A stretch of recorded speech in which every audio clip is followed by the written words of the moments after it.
नमस्कार साथियों, आप सभी जान रहे हैं कि अभी 7th फेज़ बिहार शिक्षक बहाली आने वाली है और उसका सिलेबस आ चुका है। सिलेबस में 2-3 मुद्दे थे जिस पर विवाद हुआ और उसको लेकर के बीपीएससी चेयरमैन ने क्या कहा है।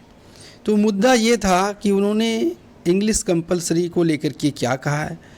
कई अभ्यर्थियों की मांग थी कि कंपलसरी क्यों, इंग्लिश कंपलसरी क्यों। दूसरा ये था कि एग्ज़ाम कब तक होगा, उसके बारे में उन्होंने क्या कहा। नेगेटिव मार्किंग नहीं होनी चाहिए जो, क्योंकि इससे पहले जब नोटिफिकेशन आया था तो शिक्षा सचिव ने ये कहा था कि नेगेटिव मार्किंग नहीं होगी।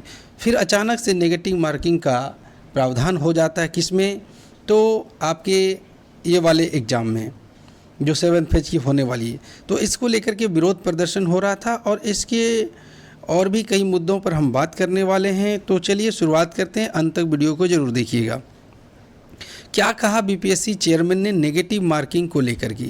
तो नेगेटिव मार्किंग क्यों नहीं हटेगी, तो उनका कहना है कि क्योंकि अभ्यर्थी अपने सब्जेक्ट को जानते हैं और जब वे जानते हैं अपने सब्जेक्ट को तो उन्हें फिर डरने की क्या बात है, इसलिए किसी भी हालत में नेगेटिव मार्किंग नहीं हटने वाली है।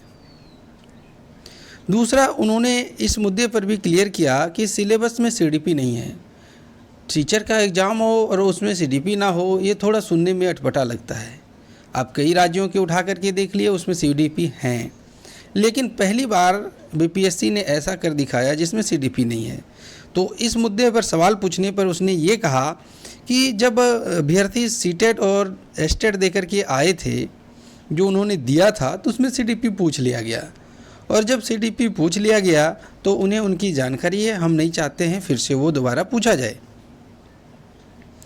फिर इंग्लिश कंपलसरी को लेकर के बीपीएससी चेयरमैन ने क्या कहा वो जान लेते हैं। तो उन्होंने कहा है कि इंग्लिश कंपलसरी इसलिए है कि बच्चों को बोर्ड में जो इंग्लिश है या इंग्लिश को पढ़ने आना चाहिए।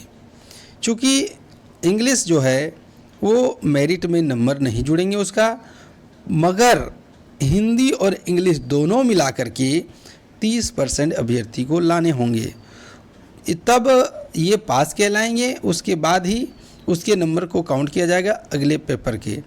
लेकिन अगर वो फेल कर जाते, 30% नंबर नहीं ला पाते हैं, तो अगला जो पेपर होगा, उसने जो पेपर 2 के बारे में कहा था, उसके नंबर को नहीं जोड़ा जाएगा। ये सिर्फ पास होने के लिए है। तो उन्होंने एक बात ये भी कहा कि इंग्लिश जितना भारी आज समझ रहे हैं उतना भारी होगा नहीं, इंग्लिश सभी आसानी से पास कर जाएंगे। लेकिन हिंदी को अगर आप हिंदी भाषी होकर के आसान समझ रहे हैं तो ऐसा भी नहीं है, हिंदी इंग्लिश से भी मुश्किल होने वाला है। अब एग्ज़ाम कब तक होगी, इसके बारे में बीपीएससी चेयरमैन ने क्या कहा है। तो बीपीएससी चेयरमैन ने कहा कि एग्ज़ाम अगस्त तक हो जाएगी, अगस्त महीने में हो जाएगी और वो भी एग्ज़ाम 4 दिन चलेंगे। 4 दिनों के अंतर्गत ही एग्ज़ाम को समाप्त कर लिया जाएगा। अब सवाल ये उठता है कि कौन कौन भर सकता है फॉर्म, इसको लेकर के चेयरमैन साहब ने क्या कहा है। तो उन्होंने कहा है कि प्राथमिक, माध्यमिक, उच्च माध्यमिक तीनों इस फॉर्म को भर सकते हैं, यानी एक अभ्यर्थी तीनों फॉर्म को भर सकता है और तीनों का एग्ज़ाम अलग अलग होगा। ऐसा नहीं कि पीआरटी का एग्ज़ाम एक साथ और टीजीटी का एग्ज़ाम एक साथ और ये सब मिला जुला के लिए, ऐसा नहीं है। सबका जो यहाँ पर हमने कहा प्राथमिक, माध्यमिक और उच्च माध्यमिक, ये जो 3-4 तरह के फॉर्म होते हैं, सबका अलग अलग होगा और कोई भी अभ्यर्थी यदि कैंडिडेट की योग्यता है, उसके अनुरूप उनके पास दस्तावेज हैं, उसकी योग्यता रखता है, तो वो भर सकता है। तीनों एग्ज़ाम अलग अलग होंगे।